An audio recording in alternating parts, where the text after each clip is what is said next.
Assalamualaikum warahmatullahi wabarakatuh. Alhamdulillah wassalatu wassalamu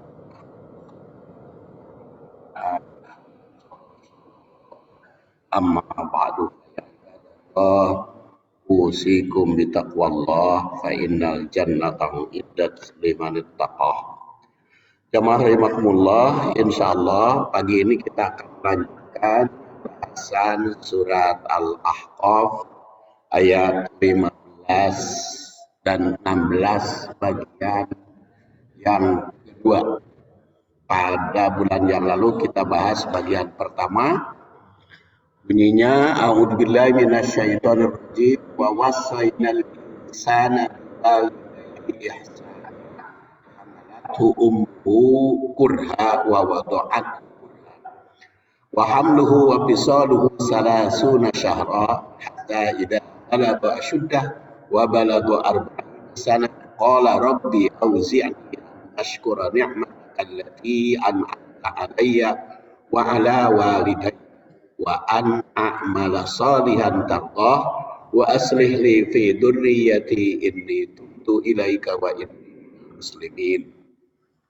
Ulaika alladziina nataqabbalu 'anhum ahsana ma 'amilu wa natajawazu 'an sayyi'atihim fi ashabil jannah wa'da sidqi alladzi kanu yu'adun. Dan posisi kajian kita sedang bahas tafsir atau tahlilut tafsir, yang pada pertemuan yang lalu kalimat yang pertama, sekarang kalimat yang kedua, yaitu hamalathu ummuhu kurhan.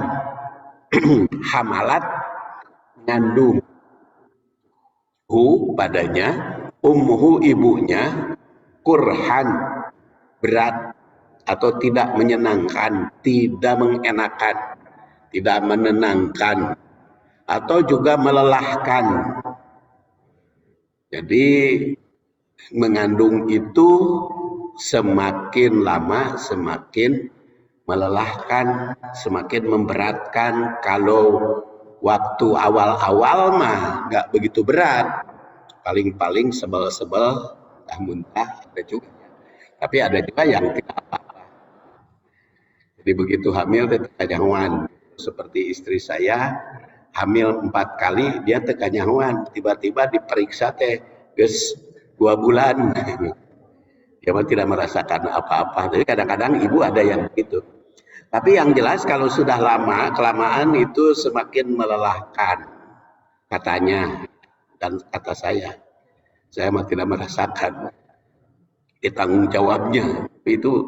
Tapi semakin lama semakin tidak menyenangkan itu kan kalau sudah hamil tua kan, ibu itu kan ese ya, berdiri susah, ruku sujud susah, nang karakter raos nyangigir hese, nang kuban komodei itu kurhan. Jadi tidak menyenangkan. Kalimat ini mengungkap tentang sebab wajibnya berbuat baik pada orang tua.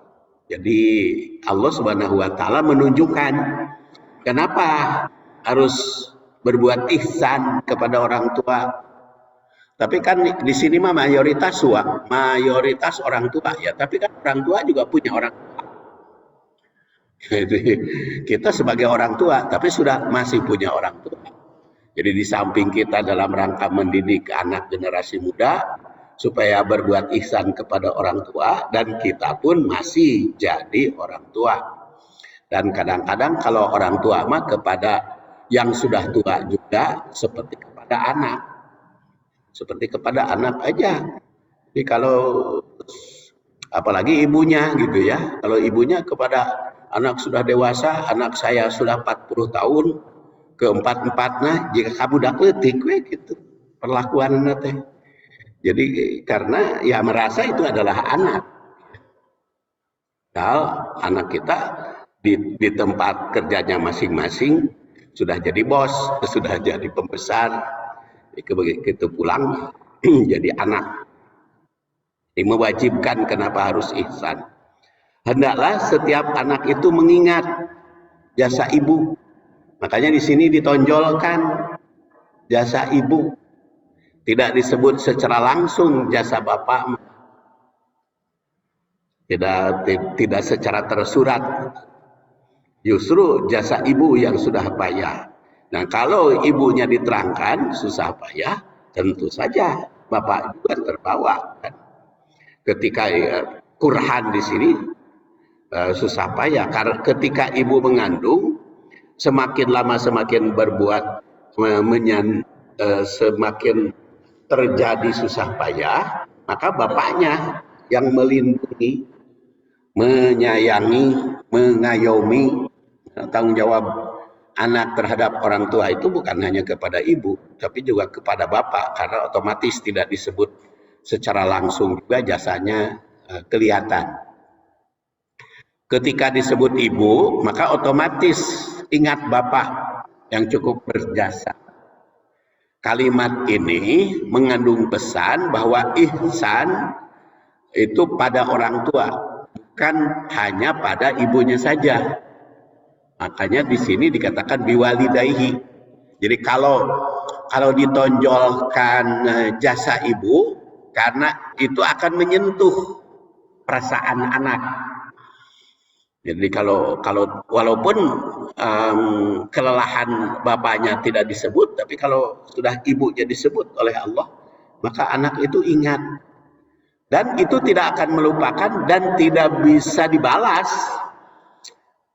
Kalau jasa ibu mengandung melelahkan kita, akibat kita, itu tidak akan bisa dibalas oleh apapun. Karena ya tidak akan bisa diganti gitu.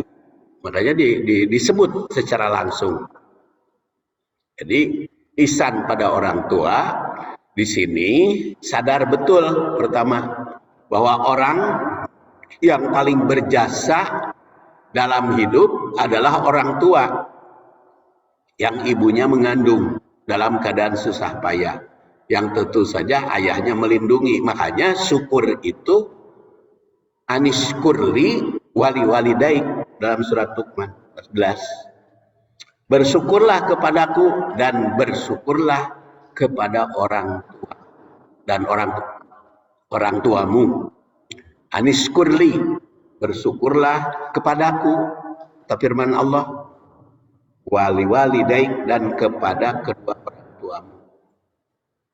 Jadi bersyukur kepada orang tua. Jadi termasuk juga bulan yang lalu kita tasyakur kemerdekaan. Kalimatnya tasyakur, tapi banyak yang tasakur. Apa bedanya tasyakur dengan tasakur? Kalau tasakur mah berarti sukaro, mabuk-mabukan. Banyak masyarakat Indonesia itu lebih menonjolkan tasyakur bukan berterima kasih kepada Allah dan kepada orang tuanya yang berjasa, tapi malah bukan, karena otomatis yang namanya Agustusan teh hiburan. Yang namanya Agustusan itu lebih banyak hiburan, walaupun di dalam Indonesia Raya nama bangunlah jiwanya, bangunlah badannya. Jadi jiwa dan badan, bukan hanya badan saja. Dan itu disebut dalam lagu Indonesia Raya, jiwa heula, bangunlah jiwanya, bangunlah badannya. Jadi tasyakur juga harus begitu. Nah, kalau tasyakur kepada orang tua, kalau di dalam Agustusan ya tentu saja yang berjasa kepada kemerdekaan ini. Kemudian yang kedua, ingat akan jasa orang tua, maka tidak akan bisa dibalas yang setimpal. Jasa orang tua itu ingat baheula nu ngandung. Eta kumaha nu doraka ka orang tua sampai menggugat segala macam. Eta teu ingat ketika dia dikandung. Sehingga ada yang mengadukan orang tua ke pengadilan dan sebagainya. Lapor ke polisi karena orang tua mengambil harta. Tidak ingat mengandung. Yang ketiga, ihsan pada orang tua itu merupakan kewajiban yang pantas dilakukan karena jasanya begitu hebat. Nah, disebutkan di kalimat ini jasa ibu yang mengandung dalam susah payah. Nah, tidak terisi, tapi berisi pesan bahwa ayahnya ikut melindungi. Dengan disebutkan ibu, maka tersirat pula jasa ayah yang ikut merasakan kepayahan yang mengayomi ibunya yang sedang mengandung. Di kalimat ini juga mengandung ibrah bahwa ayah dan ibu itu antara lain ayah mesti menyadari. Jadi kalau kepada orang tua, kalau tadi berbicara kepada anak dan ayat ini juga berbicara kepada orang tua, jadi ayah itu mesti menyadari jika istrinya sedang hamil itu banyak kepayahan, maka mesti mendapat perlindungan. Si ayah itu kalau istri sedang mengandung harus ada perhatian khusus kepada istri. Kedua, jika ibu merasakan lelah kehamilan, itu merupakan hukum yang mesti disadari, maka mesti siap menghadapinya dengan kesadaran dan kesabaran ibu. Kalau dalam keadaan hamil lelah, payah, itu memang hukum dari Allah itu magas dibikin. Jadi tetap aja ada perbedaan antara laki-laki dengan perempuan dalam keadaan mewujudkan anak. Jadi walaupun ayahnya berjasa kan tidak merasakan bagaimana lelahnya. Jadi kalau ibu itu sikap kepada anak perasaannya itu menyambung, kadang-kadang begitu. Karena ibu itu sedarah ya, dan asalnya dalam satu tubuh dia, bawa-bawanya kurang lebih 9 bulan, 8-9 bulan, merasakan bagaimana anaknya di dalam kandungan. Dan itu harus disiapkan seorang ibu seperti itu kepada anak. Maka perlu ada kesabaran. Terus 3, makanya yang buang anak itu kok tidak merasakan ya bagaimana dia mengandungnya, hamil. Kemudian yang ketiga, perlunya kerjasama antara suami istri dalam mewujudkan turunan.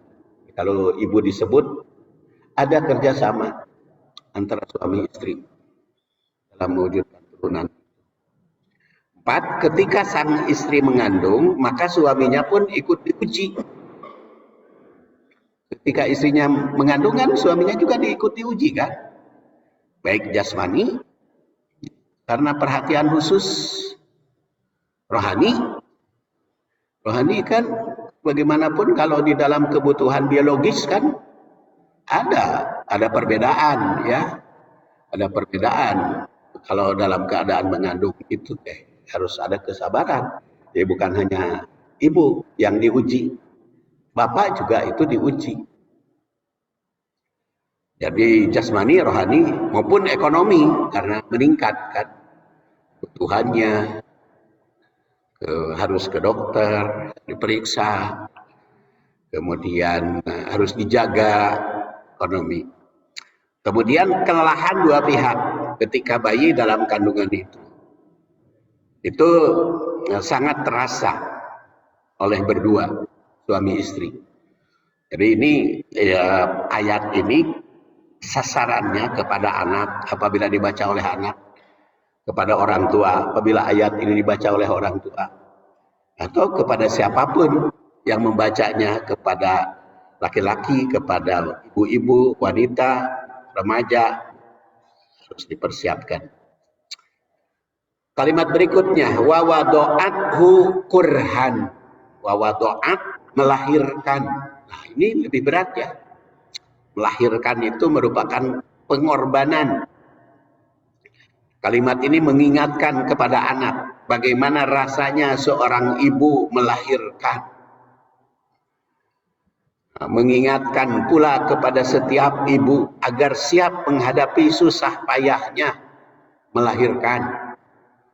Walaupun sekarang ada operasi sesar, tapi kan anggar operasi sesar untuk penyembuhannya tetap ada tantangan.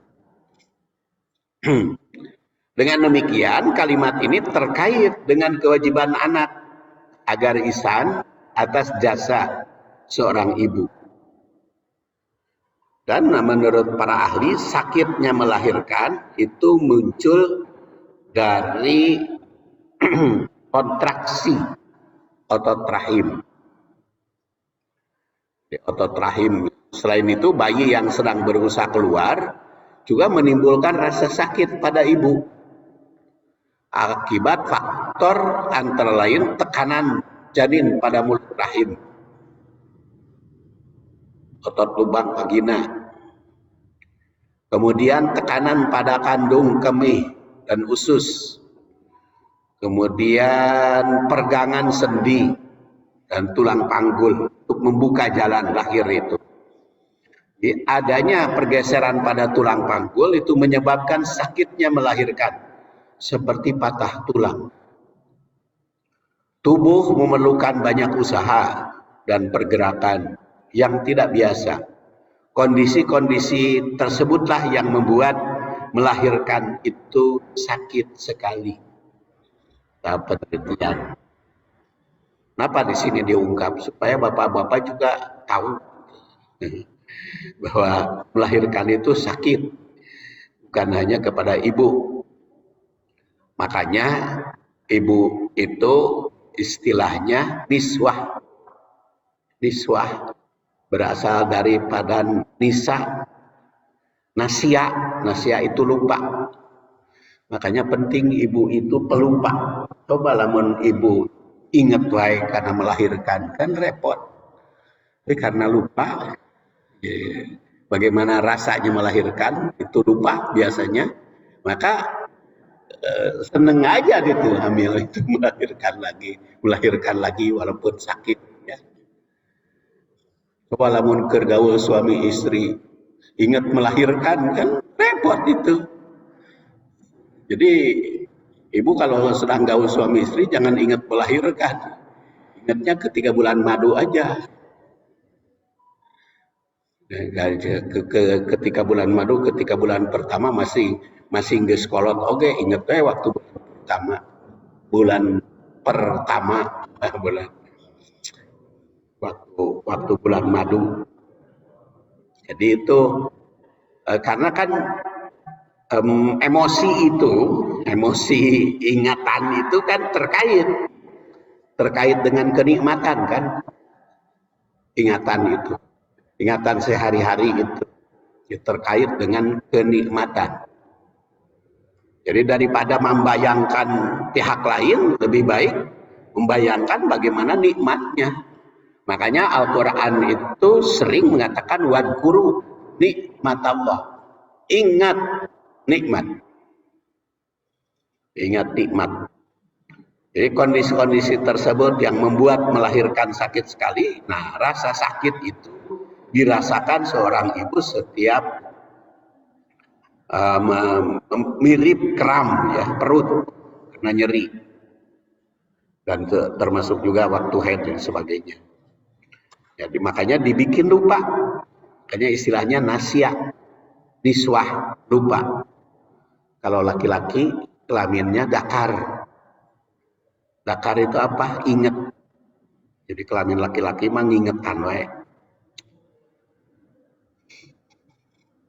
Jadi ya eta ngingetan wae Bu. Jadi teu poho-poho, da eta ngingetan laki-laki mah.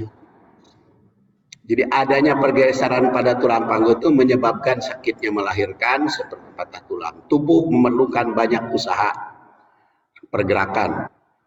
Tadi ya, balik lagi. Kemudian kalimat berikutnya, wa hamluhu wa fisaluhu salasuna syahra. Wa hamluhu, masa hamil, wa fisaluhu, menyapi, salasuna syahron, 30 bulan. Jadi mengandung sampai menyapi itu 30 bulan. Istilahnya di sini fisal, menyapi, tidak disebut menyusui.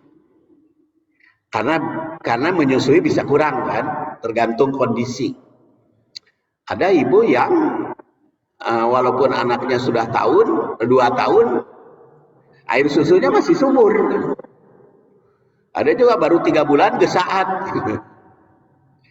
Jadi makanya di sini yang dibicarakan hamluhu wa fisoluhu, sejak mengandung, sejak awal mengandung sampai menyapi itu 30 bulan masa kehamilan dan menyusui. Tapi di sini adalah menyapih itu minimal ya 30 bulan.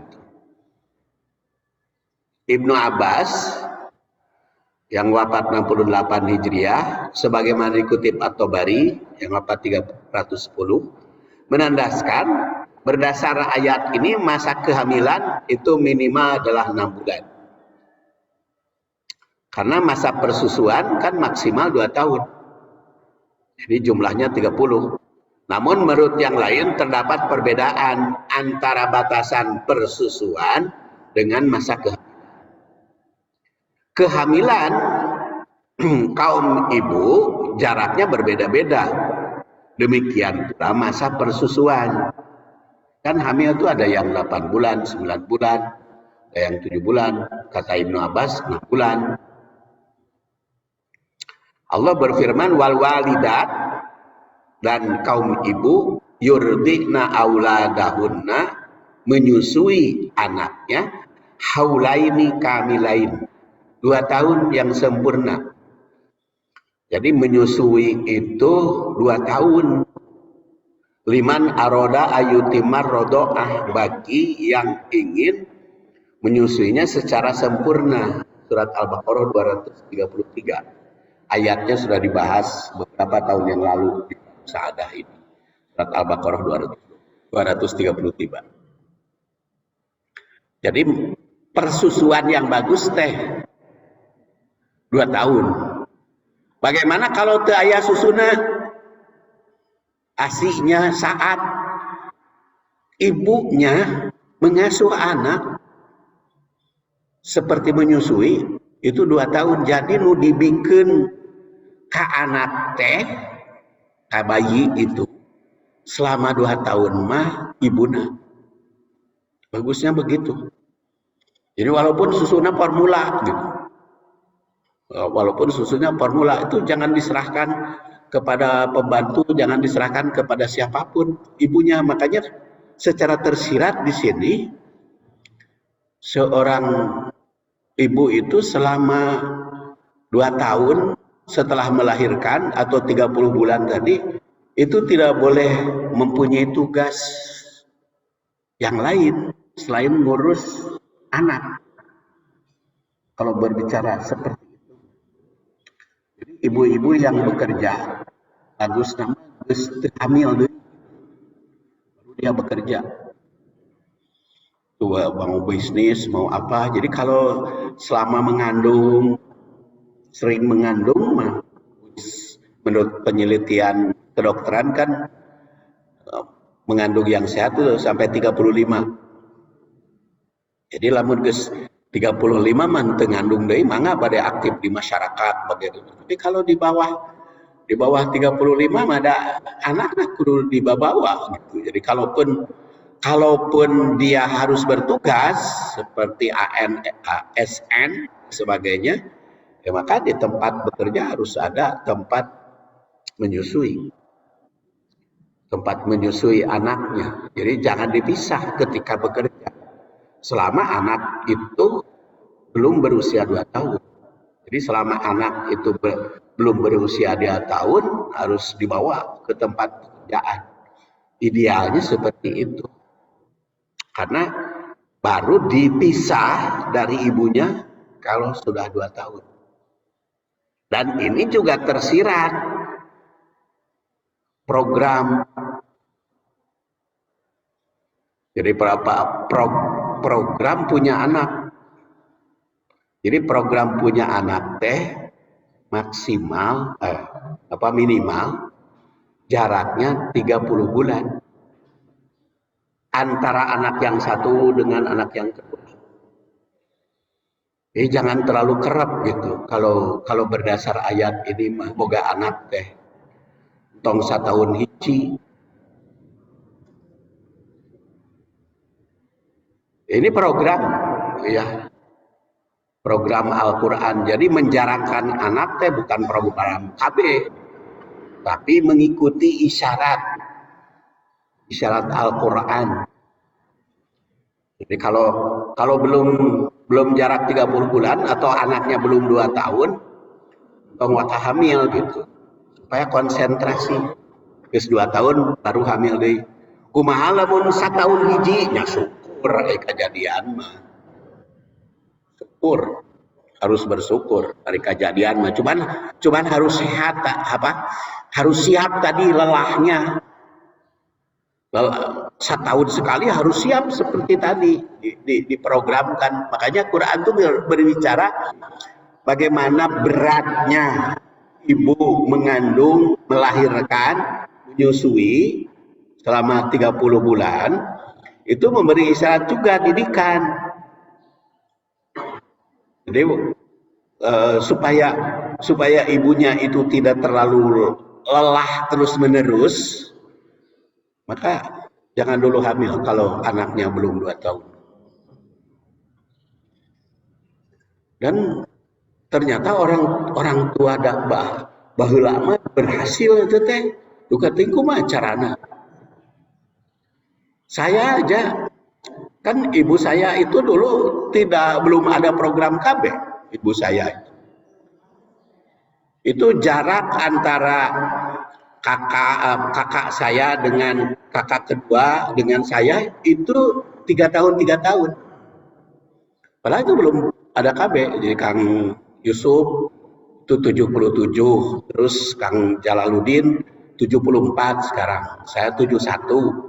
Terus Saiful Islam itu 68. Itu 3 tahun. Jadi itu jaraknya. Orang tua terdahulu. Itu bagus gitu ya, karena memang konsentrasi. Dan itu juga adiknya Saiful Islam yang meninggal di dalam kandungan. Itu ketika Saiful Islam umur 3 tahun. Ya, tapi ibunya wafat, ibu saya itu wafat pada saat itu ketika melahirkan. Jadi orang tua dulu teh duka kumaha, jadi berhasil. Dan itu jarak begitu itu terasa gitu, itu keharmonisan di dalam pergaulan. Kalau terlalu dekat, para seakna teh aya wae. Ya salah satu contoh cucu saya itu, dari anak saya yang kedua itu ada setahun hiji. Jadi anak keempat dan kelima itu setahun hiji dia. Dari ketiga, keempat, kelima itu setahun hiji. Nah sekarang itu sekelas antara kakak dengan adiknya, itu sekelas. Itu perselisihan itu kelihatan kalau kurang bimbingan dari orang tua. Karena sekelas, bersaing, segala macam. Sekarang di pesantren dua-duanya itu ada saja gitu, kalau yang terlalu dekat. Jadi itu bimbingan di Al-Quran. Jadi masa kehamilan akan berpengaruh pada masa persusuan. Oleh karena itu menurut Ibnu Abbas, bila masa kehamilan 9 bulan, maka masa persusuan 1. Namun jika persusuan itu ingin tetap dilakukan selama 2 tahun, maka berarti persusuan yang sempurna walau masa kehamilannya lebih dari 9 bulan. Masa kehamilan dan persusuan disebutkan dalam Al-Quran. Selain mengungkap kewajiban orang tua terhadap anak, juga itu sebagai perintah pada anak agar mengingat dan membalas jasa orang tua yang tak ternilai harganya secara materi. Kalimat wa hamluhu wa fisaluhu salasuna syahran memberi pesan utama setiap anak.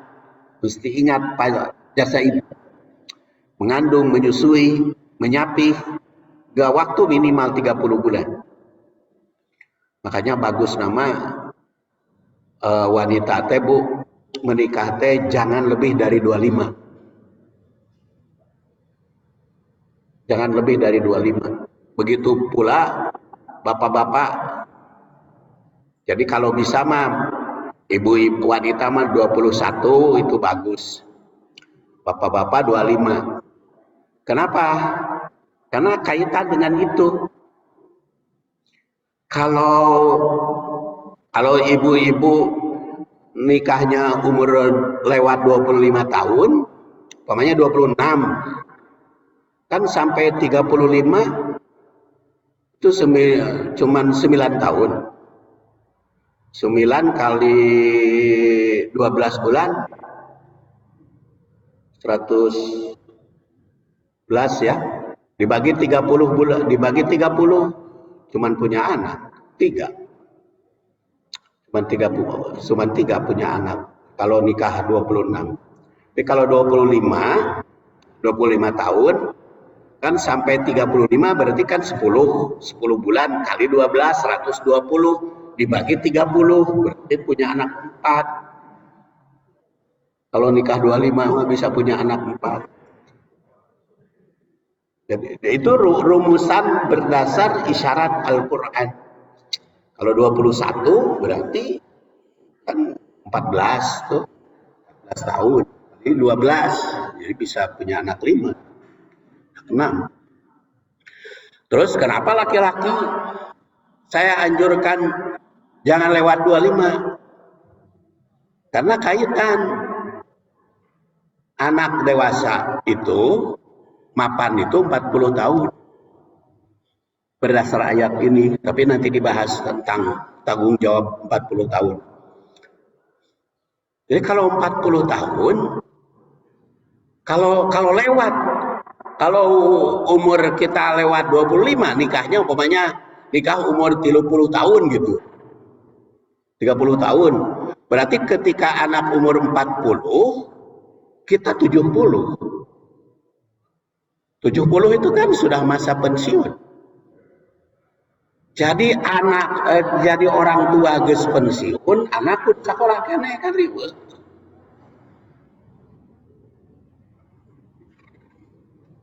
Jadi itu gambarannya. Gambarannya. Seperti adik saya itu Saiful Islam tuh nikahnya telat dia. 30. Makanya sekarang sudah usia 68, anaknya masih sekolah gitu. Masih kudu dibiayai. Masih kudu dibiayai. Jadi usia 68 adik saya itu, tapi anaknya beberapa orang masih harus dibiayai. Masih sekolah.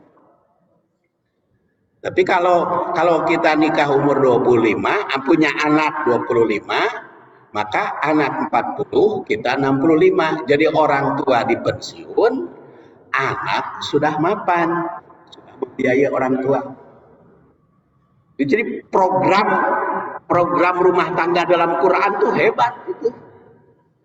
Kalau dipahami, kalau ditelaah, isinya itu hebat sekali gitu. Ya Quran itu. Jadi ketika berusia 71 tuh, karena kebetulan saya mau umur 23 ya menikahnya. Jadi ketika saya berusia 71 itu, anak sudah di atas 40 tahun semua. Jadi anak itu empatnya sudah di usia 40 tahun semua.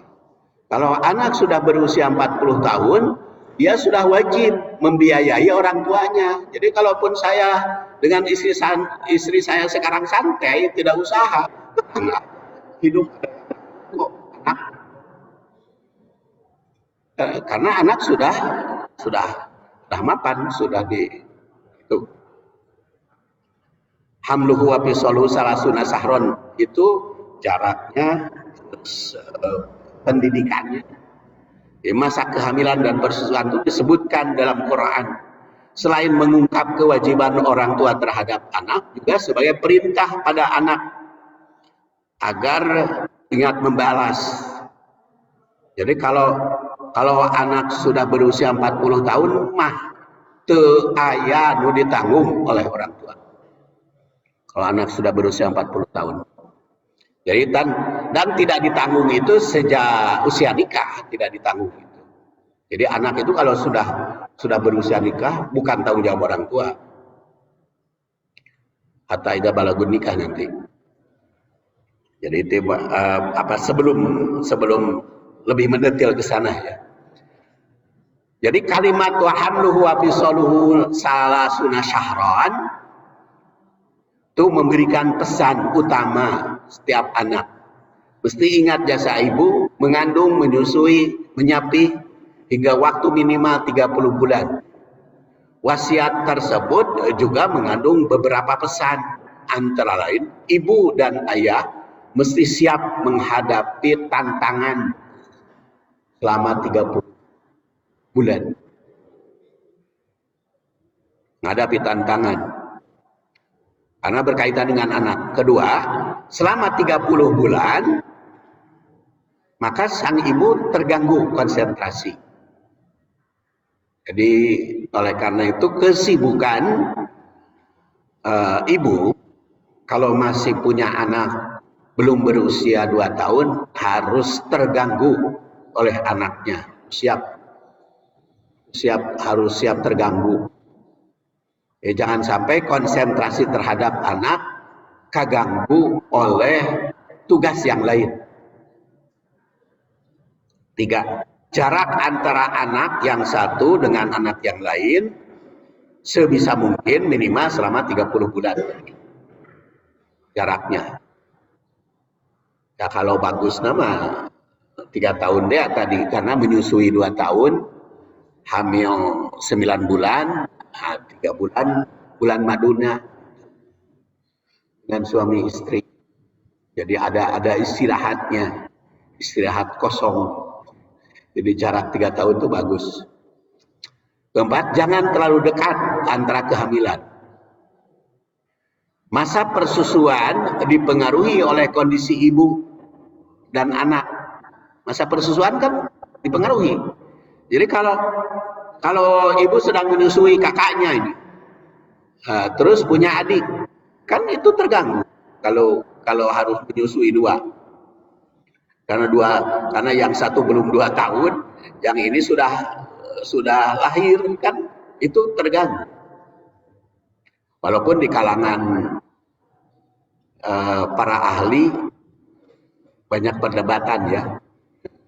Ya, di sini kan ada dalam bidang ahli kesehatan, baik perawat maupun kedokteran.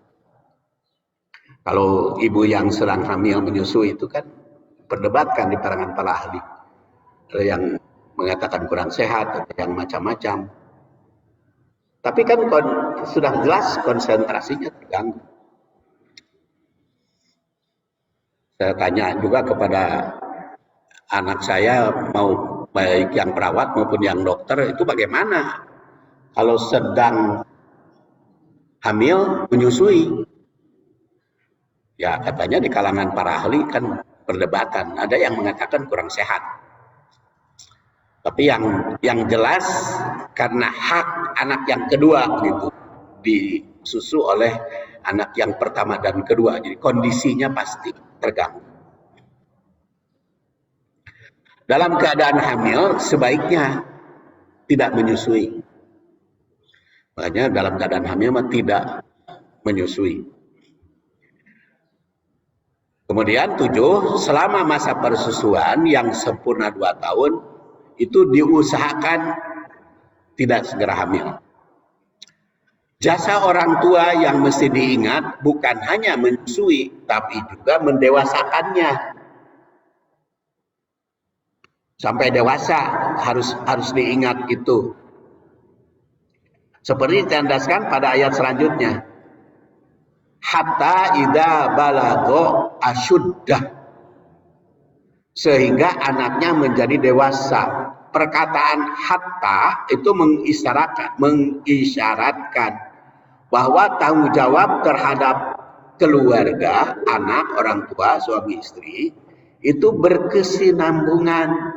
Makanya pakai hatta di sini.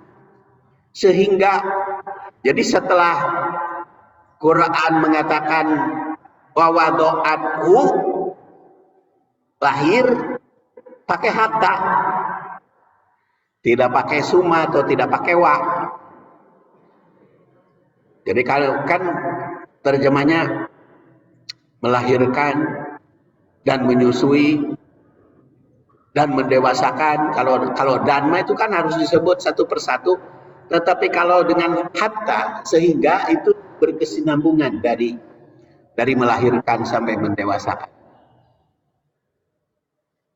Makanya kalimatnya pakai hatta. Sejak hamil, melahirkan, menyusui, bahkan sampai anaknya dewasa. Isyarat pula bahwa jasa orang tua itu mesti diingat sejak pra melahirkan, pasca melahirkan, hingga mendewasakan. Makanya ida balago, hatta ida balago asyuddah, sampai, sehingga apabila sampai asyuddah, dewasa. Jadi adanya perlakuan yang terus menerus sehingga diartikan dewasa. Di sini tidak disebutkan umur, tapi itu dewasa aja.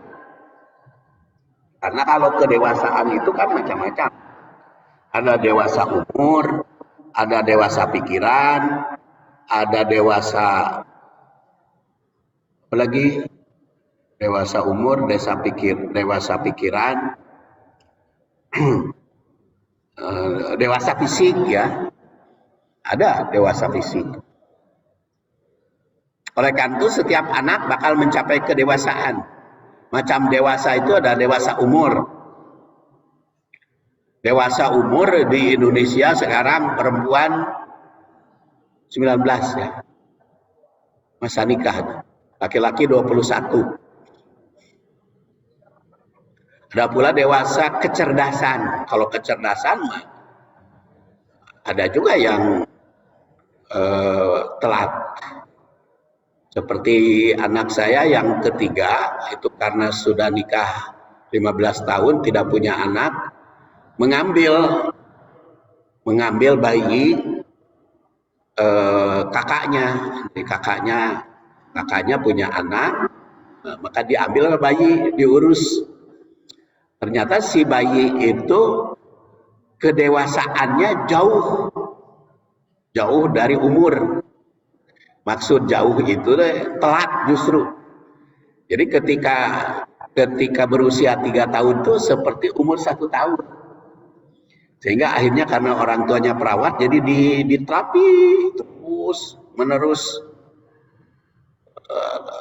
Sehingga ada perubahan gitu. Sekarang umur 8 tahun itu kalau di dalam ke sosial itu mungkin usianya malah justru lebih gitu, sekitar umur 10-an kalau dari sudut sosial, karena setiap ketemu orang dia nanya apa kabar, bagaimana sehatnya, segala macam kalau bertemu. Tetapi kalau suruh ngitung mungkin umur 7 tahun dia kalau gitu. Jadi matematiknya. Jadi gitu, kadang-kadang kedewasaan anak itu macam-macam. Jadi kalau urusan sosial itu paling rewel ke aki, jadi ke neneknya itu paling rewel dia. Jadi kalau yang namanya video call itu usut. Nah kalau dalam bidang itu, tapi kalau di bidang lain ketinggalan. Nah itu jadi kedewasaan itu macam-macam. Makanya di sini hatta idza balago asyuddah. Dan tanggung jawab orang tua itu membimbing hatta idza balago asyuddah. Jadi sampai asyuddah itu membimbingnya, rohaninya, jasmaninya, rohaninya, dan ekonomi. Sampai umur dewasa itu termasuk nanggung biaya ekonomi. Jadi kalau tadi di Indonesia itu 19 tahun perempuan, jadi tanggung jawab orang tua kepada wanita dari sudut ekonomi 19 tahun. Karena 19 tahun anak itu sudah menikah. Kalau sudah menikah kan tanggung jawab suaminya. Jadi ayah ibunya lepas, nggak usah nanggung lagi anak yang umur 19 tahun wanita karena sudah nikah. Atau laki-laki 21. Kalau sudah 21 kan dia sudah nikah, jadi sudah nanggung anak dan istri.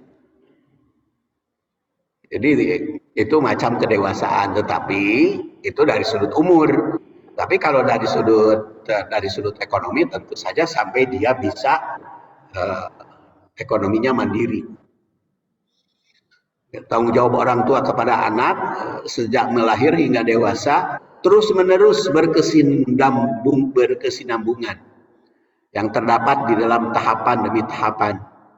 Isyarat kalimat ini juga mengandung perintah pada orang tua agar berusaha menjadikan anak itu berkualitas hingga dewasa. Jadi anak itu harus berkualitas ketika dewasa itu.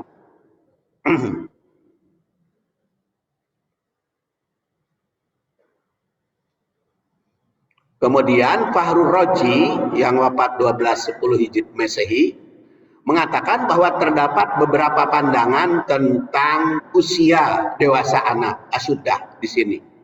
Ada yang mengatakan 18 tahun seperti dikemukakan Ibnu Abbas. Ada pula yang berpendapat 33 tahun. Ya, tanggung jawab orang tua terhadap anak itu. Dan kalimat idza balagha asyuddah itu memberikan pesan orang tua bertanggung jawab mendewasakan anak hingga benar-benar memiliki kemampuan dalam berbagai bidang, baik jasmani, rohani maupun ekonomi. Itu dari awal itu harus dibimbing anak itu supaya ketika dia umur 21 laki-laki sudah mandiri. Sudah apa maksud mandiri teh? Sudah tidak tergantung lagi pada orang tuanya. Begitu juga perempuan kalau pemahaman 21-19. Kemudian pendidikan itu berkesinambungan hingga dewasa. 3, anak mesti ingat atas jasa orang tua yang mendewasakan. Kemudian jasa orang tua tidak akan terbayarkan yang jerih payah. 5, anak yang sudah dewasa mesti bertanggung jawab berbuat baik pada orang tua. 6, anak yang sudah dewasa jangan terus-menerus menyulitkan orang tua. Kalau sudah dewasa harus bebas orang tua. Kemudian kebahagiaan orang tua di usia lanjut itu merupakan tanggung jawab anak yang sudah dewasa. Dan pengertian dewasa juga tersirat dalam firman Allah, wabtalul yatama hatta idza balagun nikah. Uji anak itu sampai usia nikah. Dan seperti tadi saya katakan, kalau yang namanya usia nikah tidak disebut, dan itu di berbagai tempat berbeda-beda. Fa in anastum minhum rusdan fadfa'u ilaihim amwalahum. Kalau sudah dewasa maka berikan. Ya, anak yatim itu kalau sudah dewasa ya berikan hartanya biar ngurus sendiri. Wala ta'kulu israfan wa bidaron. Jangan makan harta anak yatim berlebihan, ayat baru. Dan barang siapa yang tidak memiliki harta karena memang pekerjaan yang ngurus anak yatim, boleh memakan harta anak yatim. Ya seperti panti asuhan anak yatim, kan itu para donatur nyumbangnya kepada anak yatim. Ainu ngurusnya saha, ngurusnya kudu diurus kan, kudu ditanggung jawab, maka itu boleh memakan dari harta anak yatim asal sesuai dengan ketentuan atau ma'ruf. Jadi ayat ini berkaitan dengan masa penyerahan harta anak yatim kepada pemilik. Ditandaskan di sana kapan harta itu diberikan kepada pemilik, maka tergantung pada kedewasaan. Seperti diataskan ayat 5, bahwa tidak sepatutnya menyerahkan harta kepada yang belum ngurus. Maka pada ayat 6 ini diperintah untuk menguji. Dan di situ hatta idza balagun nikah. Jadi yang dianggap anak yatim itu hatta idza balagun nikah. Yang seperti tadi balagun nikah itu berbeda-beda setiap negara. Rusda itu memiliki kedewasaan. Dengan demikian surat An-Nisa ayat 6 ini jika dikaitkan dengan Al-Ahqaf yang dibahas tergambar kedewasaan itu. Jadi sedangkan dewasa berdasarkan itu bisa diuji kalau harta nama. Kalau sudah bisa, fadfa'u ilaihim amwalahum. Jika belum dewasa, maka orang tua masih memegang. Kendalikan, ya. Kemudian wabalago arba'ina sana. Karena sudah dekat, maratonkan lagi. Wabalago arba'ina sana, bahkan sampai usia 40 tahun. Jadi perkataan wabalago di sini merupakan sambungan dari kalimat sebelumnya hatta idza balago asyuddah. Jadi tetap berkesinambungan tegasnya pendidikan kedewasaan atau mendewasakan anak itu terus berlanjut, tidak terputus. Jadi walaupun 21 tahun secara ekonomi harus mandiri, tidak membutuhkan bantuan orang tua, tapi kalau pendidikan nama, ngebimbing nama terus menerus orang tua teh. Sampai berusia 40 tahun, ngedidik terus menerus. Kalau geus 40 tahun mada tidak diperlukan. Jadi orang tua hanya dakwah sifatnya kalau kepada anak yang sudah 40 tahun. Tapi kalau mendidik secara langsung itu sampai usia 40 tahun. Taida balago arba'ina sana, 40 tahun. Sedangkan anaknya berusia 40 tahun itu harus sudah dewasa segalanya. Akidahnya, ekonominya, hartanya, ilmunya.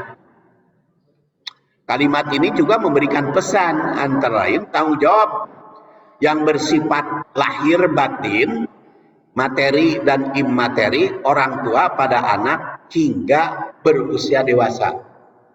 Itu jasmani, rohani, dan ekonomi. Kedua, tanggung jawab khusus yang bukan materi seperti syariah keagamaan tetap berlaku hingga anaknya 40 tahun. Tiga, usia anak yang berumur 40 tahun mesti benar-benar mandiri, baik dalam urusan syariah maupun keduniaan, baik ekonomi maupun kehidupan lainnya. Kemudian keempat, usia 40 tahun tidak menjadi beban lagi orang tua, baik akidah, syariah maupun akhlaknya, karena mereka sudah bagus, sudah dewasa, sudah mapan. Usia 40 tahun ini seharusnya anak sudah membantu orang tua. Makanya tadi programnya ketika nikah umur 25, usia kita 65 di pensiun, anak membantu orang tua. Jadi si orang tua itu karena pensiun jadi kecil dan tanggung jawabnya juga kecil orang tua, maka dia si anak tanggung jawab. Usia 40 tahun itu seharusnya anak sudah membantu orang tua. Dalam ayat ini tersirat perintah bahwa orang tua tetap bertanggung jawab mendakwahi anaknya hingga berusia 40 tahun sehingga di usia itu benar-benar mapan jasmani, rohani maupun ekonomi. Maka doanya pun qala rabbi auzini an asykura ni'mataka allati an'amta 'alayya wa 'ala walidayya. Jadi secara tersurat dalam ayat ini bahwa orang tua yang mengatakan dalam doa adalah yang berusia 40 tahun. Tapi tentu saja bukan hanya boleh diucapkan mereka yang belum sampai usia 40, bukan, tapi di sini dikatakan karena ausini auzi'ni. Jadi minta petunjuk supaya saya bisa bersyukur. Isi doa tersebut, Rabbi auzi'ni, itu bermakna sadar akan perlunya petunjuk Allah. Ya berusia 40 tahun. An askura, bersyukur. Bagaimana bisa bersyukur lamun can mapan, kan?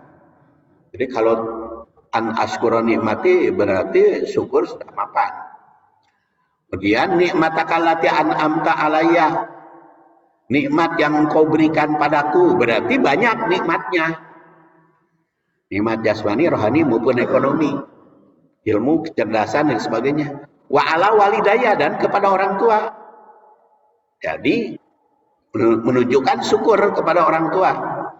Jadi potongan ayat ini bukan hanya mengisahkan anak yang soleh, tapi mengandung perintah agar setiap manusia mampu bersyukur pada orang tua dan berterima kasih, bersyukur kepada Allah dan berterima kasih pada orang tua, seperti ditandaskan dalam surat Luqman 14.